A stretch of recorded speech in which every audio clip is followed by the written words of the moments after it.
Buenas tardes, familia Calasanz. El día de hoy, nuestro amigo Vicente Feo. Profe, buenas tardes, ¿cómo está? Hamilton, ¿cómo le ha ido? Qué alegría verlo en estos mundos virtuales, porque es ahora la única oportunidad que nos da con estos virus sueltos, que hacer encontrarnos de nuevo en estos momentos. Profe, ¿cómo le ha ido en este tiempo de pandemia? Pues muy bien, sí, de todos modos, pues hay días un poco aburridos porque siempre se le cortan a uno todas las actividades normales que viene haciendo y siempre el temor del contagio, ese miedo que hay en este momento, en lo mismo contacto con la gente, pues lo pone a uno a veces como un poco temeroso y sí, es raro, es una situación extraña, definitivamente, pero bien, afortunadamente con la Sí, familia ahí cuidándonos y a ratos, sobre todo después de eso, desde marzo hasta ahora agosto, realmente fue un encierro muy duro. sí, señor, bastante complicada la situación. Profe, como hablábamos internamente, pues este espacio es la biblioteca B. Sin embargo, pues el profe nos mencionaba que ahorita no tiene biblioteca porque afortunadamente y para el Colegio Calasanz, el profe donó muchísimos de sus libros a nuestra biblioteca. Sin embargo, pues quisiéramos saber dónde tiene sus libros, qué libros le quedaron. Sí, pues bueno, con los cambios que uno tiene ya cuando vino ya la jubilación, como se dice, sí, tenía una biblioteca pues más o menos numerosita, sí, pues muy relacionada todo con el mundo de las humanidades y tuvimos un cambio de apartamento y nos cambiamos a un apartamento un poco más pequeño, el estudio que teníamos con mi señora pues desapareció y lógicamente, ¿qué hicimos? Pues hicimos una donatón de libros tanto a la biblioteca a los fundadores como la del San José de Suba, a otros y otros con buenos amigos como Iván que le gustaron varios de mis libros, y Marcelita. Y pues ahí terminé dejando unos libros, unos muy poquitos, pues los más queridos, como se dice, que los guardo ahí en este momento una pequeña cómoda, pero definitivamente toca hacer una pequeña remodelación para buscar un sitio para los libros, porque sí, hace falta realmente los pocos que tengo que ubicarlos en algún lugar, sí señor. Profe, ¿qué significa para usted la lectura? Pues la lectura pues tiene muchas dimensiones.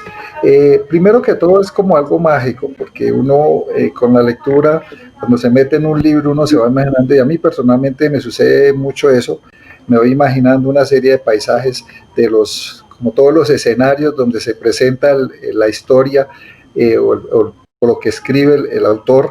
No importa que sean temas tanto de ficción como temas pues de la parte de investigación de sociales o de historia.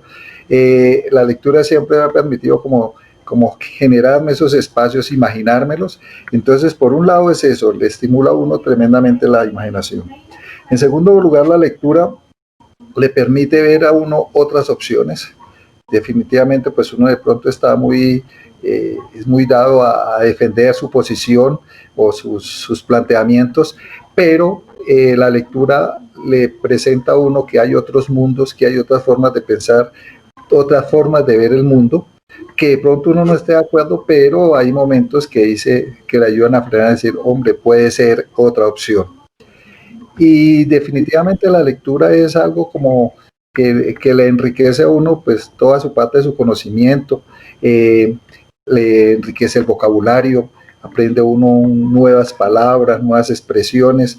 Es decir, es un mundo demasiado amplio que si uno pues lo abandona, hay momentos, yo he tenido épocas que había como dejado un poco la lectura y se siente uno que como que pierde, como que se va perdiendo ese alimento y se va perdiendo esa dinámica de las cosas novedosas que pueden aparecer. Y algo, pues, también como mágico que tiene la lectura, sobre todo en estas épocas de velocidad, donde las cosas no duran sino 24 horas, Lo que pasa con las noticias, una cosa es noticia por 1 o 2 días y después ya nadie se acuerda de eso, pero las obras escritas tienen un valor impresionante de permanencia. Definitivamente es una de las cosas dentro de la idea histórica de permanencia, porque uno coge autores incluso de siglos anteriores y encuentra que tienen planteamientos que se ajustan a la realidad actual. Entonces, realmente es una cosa muy interesante esta parte de la lectura, de lo que aportan las obras escritas, ¿sí? ¿De dónde nace el gusto por la lectura en el profe? Bueno, inicialmente, pues yo creo que esto es, yo recuerdo mucho a mi madre, nosotros fuimos campesinos, vivíamos en mi primera década prácticamente fue en el campo, en una vereda muy lejana del casco urbano, y lógicamente allí habían limitaciones para eso, porque la escuelita más cercana era como a 1 o más horas de eso. Todo entonces quedó en la casa, el aprendizaje de la lectura y todo se lo debo a mi madre, y siempre con unos libritos pues muy diferentes, que estamos hablando de las finales de la década del 50. Entonces yo prácticamente aprendí a leer en un librito que es una joya ya del pasado, pues ya ni se consigue, se llamaba El Nuevo Lector Colombiano. Este librito era una miscelánea de todo, ahí fábulas, poesías, descripciones geográficas, etcétera, etcétera, en una letra pequeñitica.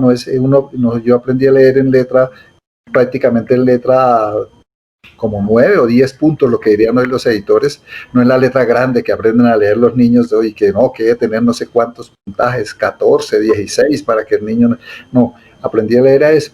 Y ahí fue como se dice el inicio, y pues las pocas oportunidades, porque realmente yo entré a la escuela a estudiar directamente hasta los 10 u 11 años.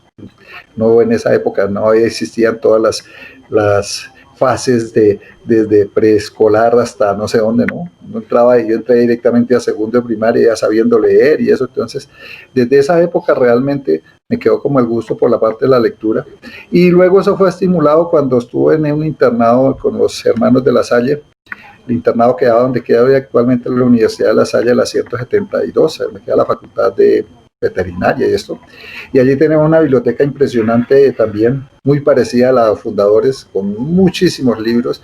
Y dentro de nuestros horarios diarios, todos los días teníamos 1 hora de lectura, nos llevaban todos a la biblioteca a leer. Y uno pues era libre de leer muchas cosas. Entonces, recuerdo que leí Tom Sawyer, había también una colección que se llama El Tesoro de la Juventud, que era una especie de enciclopedia que tenía también de todos los temas y cuentos y todo. Entonces uno leía mucho allá, y luego sí ya vino pues por la inclinación misma de las humanidades, y en humanidades pues uno tiene que leer mucho, porque realmente si se descuida eso se va quedando rezagado. Entonces ha sido un proceso pues de muchos años. Obvio que ha habido épocas en que por el mismo estrés, trabajo, no lee uno muchos libros así, sino más que todo ensayos o capítulos específicos de una obra, que eso también me ha sucedido. Dentro de la manera de leer yo tengo esa habilidad, esa destreza. Yo cojo un libro, rápidamente lo ojeo por el índice y esto, y voy leyendo la parte que me interesa fundamentalmente. Entonces a veces hay capítulos, hay partes que ni las leo, pero me centro en las que me interesa. Ese ha sido como el recorrido con esta parte de la lectura. En muchas publicaciones que tenemos en la biblioteca del colegio, el profe participaba como editor. ¿Nos podría contar esa experiencia?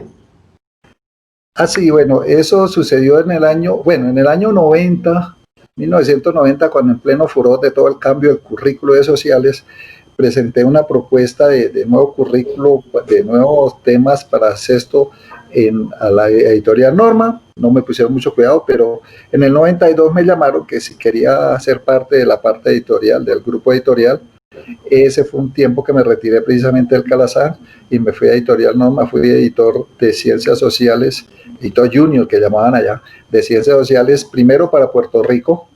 Entonces estuve haciendo libros de sociales de historia para Puerto Rico. Posteriormente trabajé con libros para Guatemala, Panamá y Ecuador. Y finalmente el último tiempo estuve, pues inicialmente en el 91 había hecho parte del grupo de autores de una serie que fue muy famosa en esa época, se llamaba Civilización, que la trabajamos con Augusto Montenegro, con Rafael Díaz, con varios historiadores que recuerdo, Germán Mejía de la Javeriana, otros de la Nacional. Entonces, ya en el 93, la editorial decidió que había que sacar una nueva edición y yo fui el que dirigí la nueva edición de Civilización, ya no los libritos negritos, sino unos de distintos colorcitos y con eso. Y pues ahí la parte interesante es que digamos, fui como el que ideó una serie de elementos para el libro, todo lo que era la parte gráfica, parte cartográfica y demás. Entonces ahí estuve esa experiencia. Después me retiré, no me volví al Calasanz, estuve un tiempo en el gimnasio campestre, volví al Calasanz y en Norma me siguieron contratando como autor de algunos libros de primaria. También trabajé con otra editorial en la que hice directamente toda la parte geográfica de una serie de sexto a noveno. Entonces ha sido como la experiencia en la parte editorial, tanto de autor, coautor, como de editor. ¿Sí? Muchas de las personas que han pasado por este espacio nos cuentan siempre anécdotas con el profe Vicente y cómo los formó en ese amor por las letras y las humanidades. ¿Tiene alguna anécdota que nos pueda contar en torno a la lectura? Bueno, anécdota, pues hay muchas, pero una que siempre, y que es muy relacionada con la biblioteca, los fundadores, era que fue con el padre Fermín, cuando se crearon los departamentos, porque por allá como en los años, comenzando los años 80, se empezaron a organizar los departamentos en el Calasanz cuando quedamos en la 100. Y el padre Fermín, pues cuando eso la biblioteca, siempre la bibliotecaria era Mercedes, famosa Mercedita, que se conocía la biblioteca al derecho y al revés. Y entonces el padre Fermín creó, después de que ya estábamos organizados, y cuando llegamos allá a la 174, siempre a comienzo de año, cuando era las semanas de preparación, que cuando eso eran casi 15 días de preparación del curso, había un día especial que salíamos todos los jefes de departamento para el centro de la ciudad a comprar libros, a hacerle la compra de libros para la biblioteca. Entonces era ya digamos casi que un evento dentro de la organización de comienzo de año, un evento que no fallaba, y eso se continuó después con el padre, cuando la rectoría de Juan Jaime y con la rectoría de Armando. Entonces era una cosa, era casi que un evento social, académico. Eso era muy bueno, uno se iba. Yo recuerdo que a los comienzos iba mucho con Fernel Tavares, uno de los que era jefe de español. Nos entendíamos mucho con él y durábamos el día entero en la Lerner, en todo el centro de la casa del libro, buscando, y pues haciendo todos los listados, y luego pues era muy divertido la llegada de todos los libros que pues para organizar toda la biblioteca ya con Mercedes, que era pues que la conocía. Obviamente, entonces anécdotas, yo me volví pues en el sentido de que me conocía, claro que uno se vuelve muy especializado, yo sabía exactamente los estantes donde yo tenía que ir. Merceditas terminó haciendo, igual que hacía Hamilton, que ya me daba vía libre para entrar a la biblioteca, al depósito, entonces yo ya sabía cuáles eran las zonas donde tenía los libros importantes de mi interés. Y pues sí, otra anécdota también era bueno que cuando estaba estudiando en la Universidad Libre, yo tenía en cierto modo una pequeña ventaja, porque de la cantidad de libros que nos recomendaban los profesores allá en el departamento de sociales, que fue una época muy buena, porque tuve profesores excelentes, eran profesores de la Nacional, pero trabajaban, como era de noche, entonces nos daban clase allá. Entonces, una gran cantidad de libros que ellos les recomendaban y que pues para muchos de mis compañeros era difícil conseguir, yo andaba sobrado porque los tenía en la biblioteca. Entonces, colecciones como la de Mauricio Cruzet, la de Historia del Mundo de la UNESCO, la historia, bueno, todas las historias de la mujer, todo eso que nos recomendaban, allí estaba. Entonces era una ventaja que uno tenía y en ese sentido Merceditas era en cierto modo alcahueta y me permitía tener varios libros y en semanas hasta en mi casa los libros que necesitaba de allá de la biblioteca. Todos los del maestro Alfredo Molano, todos los de historia de Colombia. Entonces esa fue una cosa muy buena porque realmente la biblioteca del colegio siempre ha tenido digamos como un número de libros y de calidad de libros excelentes, que eso era también lo bueno. El padre Fermín nos decía, no hay que, de hecho, como creo que todavía sigue siendo, los libros de texto, las editoriales tenían un lugar, sí, una esquinita ya eso, pero nosotros íbamos era por libros realmente de autores que tuvieran mucho peso dentro de la parte humanística o dentro de la parte científica, porque era todos los departamentos que íbamos a hacer ese tipo de trabajo. Profe, de los libros que sobrevivieron a las donaciones y a los trasteos y todos estos movimientos que ha tenido, ¿qué libros nos podría recomendar? Bueno, de hecho, lo que pasa es que primero sí dejé todos los libros que no doné ninguno de esos, fue los libros de Eduardo Galeano. Yo siempre he sido muy seguidor de este escritor uruguayo, es periodista, pues para algunos, bueno, si estuviera en estos momentos, los uribistas le dirían castrochavista, y bueno, sí, porque obviamente mi primer contacto con él fue, lógicamente, Las Venas Abiertas de América Latina, que el próximo año cumple 50 años, precisamente, y ese fue uno de los libros de trabajo universidad y estaba en el colegio, entonces no tuve que comprarlo inicialmente. Posteriormente lo compré, pero de todos modos, entonces he mantenido un gran número de libros de Eduardo Galeano, unos muy queridos. Por ejemplo, hay uno buenísimo que está allá en el colegio, Patas Arriba, la Escuela del Mundo al Revés. Es excelente libro, donde muestra toda la realidad del mundo en este momento. Lo interesante de Galeano es que tiene una prosa muy buena y no es cansón de leer y además tiene muy buenas, digamos, fuentes. Él se remite y al final de todos los libros de Galeano la bibliografía es impresionante, donde toma las cosas y las reescribe sí, es como una especie de reescritura. Obviamente no puede faltar, Cerrado por el fútbol, de Galeano, excelente.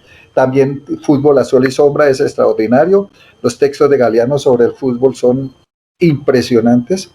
Hay uno que me lo quiero bastante porque además me lo obsequiaron cuando me retiré ya del CED Calazán. Las profesoras me hicieron una donación del libro Mujeres, que es excelente, también una obra muy linda de Galeano. Y hay uno también de él que es Espejos, que es una especie de historia universal al estilo de Galeano. O sea, son una manera de presentar la historia muy, muy interesante. Estos libros todos son de pequeños fragmentos. Este va arrancando desde el Imperio Romano hasta nuestros días, pues con una cronología muy buena. Entonces, de esos libros, obviamente son los que conservo de esto de Galeano. Conservo uno que me dio recientemente uno de mis exalumnos, Javier Osuna, que junto con los de María Victoria Uribe, que creo que también está en la biblioteca, sí, señor. Me hablarás del fuego, es realmente impresionante porque es todo lo de los hornos crematorios que tuvieron los paramilitares en el norte de Santander.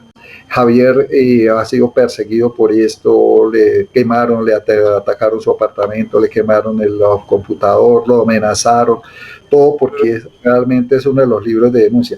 En esa línea de denuncia está el de María Victoria Uribe, La Toya, una antropóloga impresionante. Este libro se llama Antropología de la Inhumanidad, es un ensayo sobre la violencia en Colombia.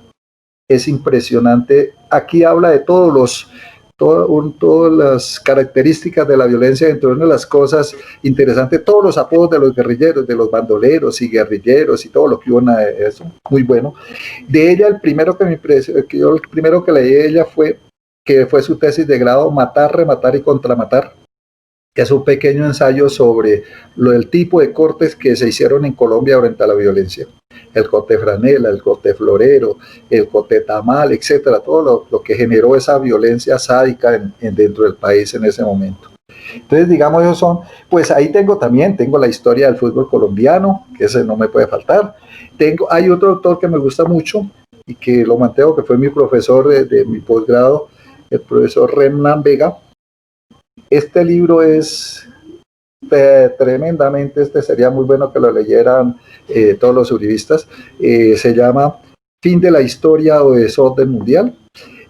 Remnan Vega es un autor, eso sí es muy denso, porque es historiador, es marxista convencido, y una de las cosas impresionantes también que tiene este señor es la bibliografía que presenta. O sea, todos sus textos son tremendamente sustentados en unos documentos muy fuertes. Ha sido profesor de la Distrital, de la Pedagógica, y me dio en el posgrado que hice en la Javeriana. Él mismo decía, yo no sé por qué me contrataron en la Javeriana, porque pues es marxista de esos duros, pero es un autor muy importante. Y yo precisamente una de las costumbres que tengo siempre en todos los libros, uso mucho para las citas, entonces este libro, por ejemplo, lo he leído por capítulos, porque hay capítulos espectaculares sobre la globalización. Él es el autor de toda la teoría de la mercadolatría, la nueva religión, la religión del mercado.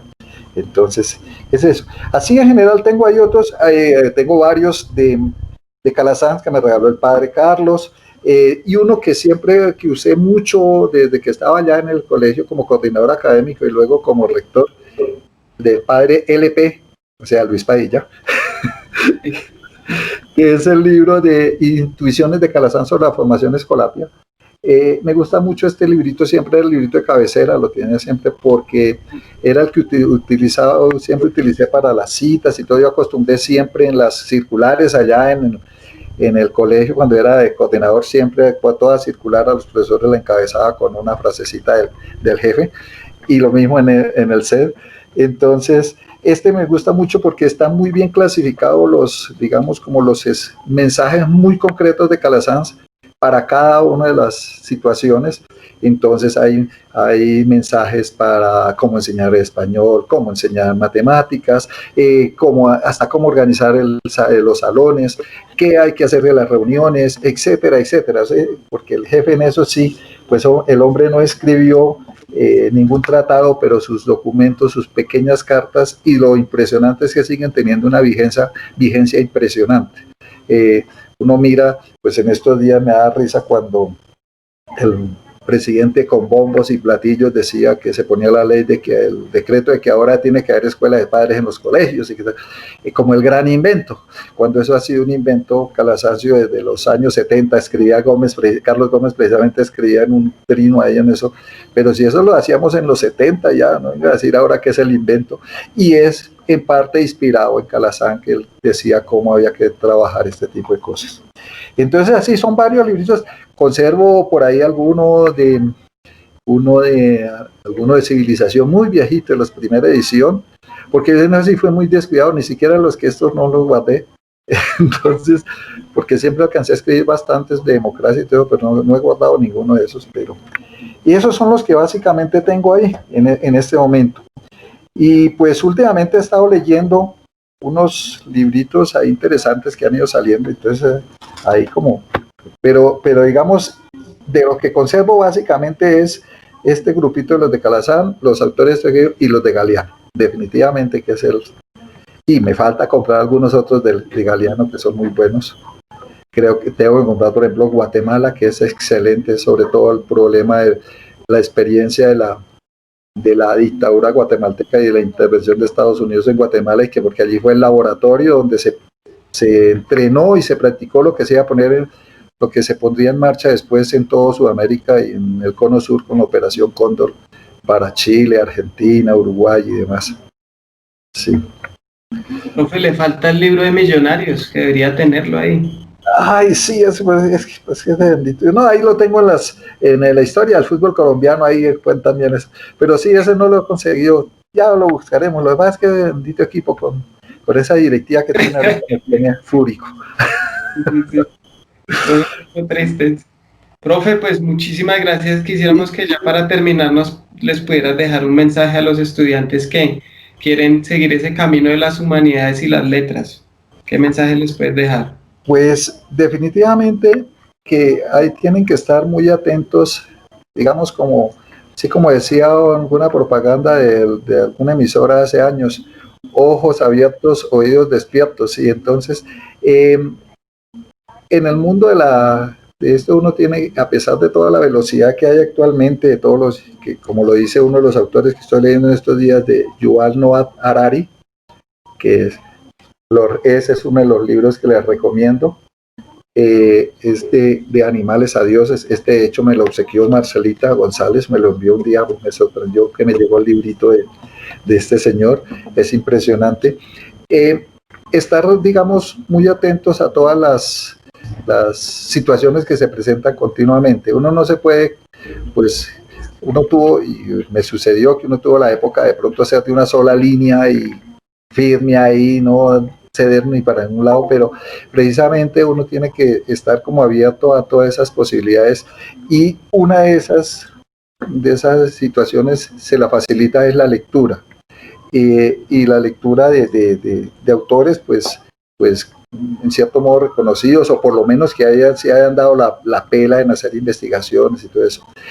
Y la lectura no solo en la línea de lo de uno, humanidades, porque también, de hecho, a mí parte de la literatura, de lo que era la literatura, siempre me gustó mucho. En Colombia leí, yo era hincha de un autor costumbrista, Álvaro Salón Becerra, el autor de un tal Bernabé Bernal, Don Simeón Torrente ha dejado de beber, etcétera, a Soto Aparicio. De hecho, esa fusión entre literatura e historia mayor, cuando por allá en los años 80, mediados de los 80, con Fernel Tavares teníamos una cátedra que él hacía todo el análisis de su obra, una obra literaria, y yo iba y hacía la parte del contexto histórico, y hacíamos como un taller con los muchachos en ese sentido. Entonces, uno tiene que no quedarse exclusivamente en lo que es su especialidad, sino ver que hay otras vertientes, ¿sí?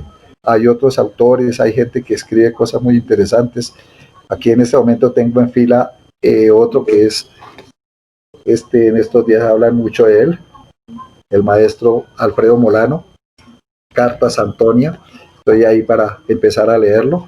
Entonces, es en ese sentido, estar pendiente de una cantidad de obras y de autores. Ahora también hay mucha facilidad en Internet. En Internet también he leído bastantes documentos, por ejemplo, también los de Harari, del coreano, se me olvidó el nombre, que es de moda por aquí ahorita, ¿cómo es que se llama? Este señor se llama Byung-Chul Han, que es uno de los pensadores muy fuertes que hay en este momento en Europa.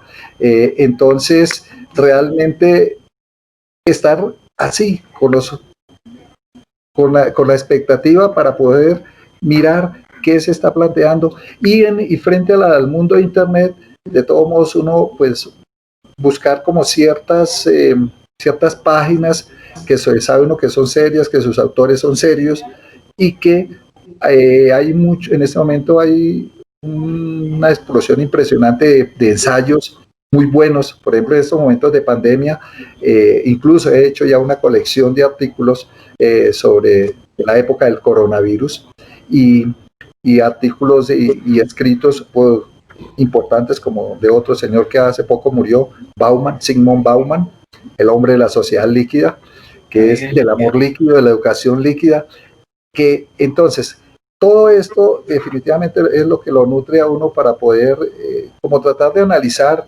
humildemente las situaciones que se le van presentando, y que no le metan a uno los dedos en la boca con cosas que, sobre todo en este momento en que las mentiras repetidas 1000 veces se convierten en verdades, como es la teoría del viejo Goebbels, del Goebbels, perdón, el ideólogo de Hitler. Entonces, eso, la estrategia para uno poder por lo menos enfrentar eso es leer y estar, digamos, pendiente de esas situaciones.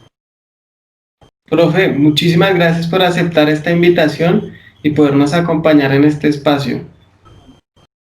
Bueno, Hamilton, muchas gracias a usted por esta oportunidad y espero que pueda seguir ubicando. Hay muchos personajes calasancios que pueden aportarle una gran, digamos, como muchas ideas a este espacio.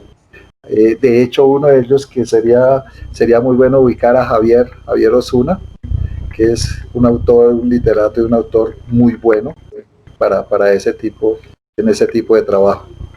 Muchas Claro. gracias, Hamilton. Bueno, profe, feliz tarde familia Calasanz. Recuerden que nos pueden escribir al correo biblioteca@ccb.edu.co. Buen día familia Calasanz.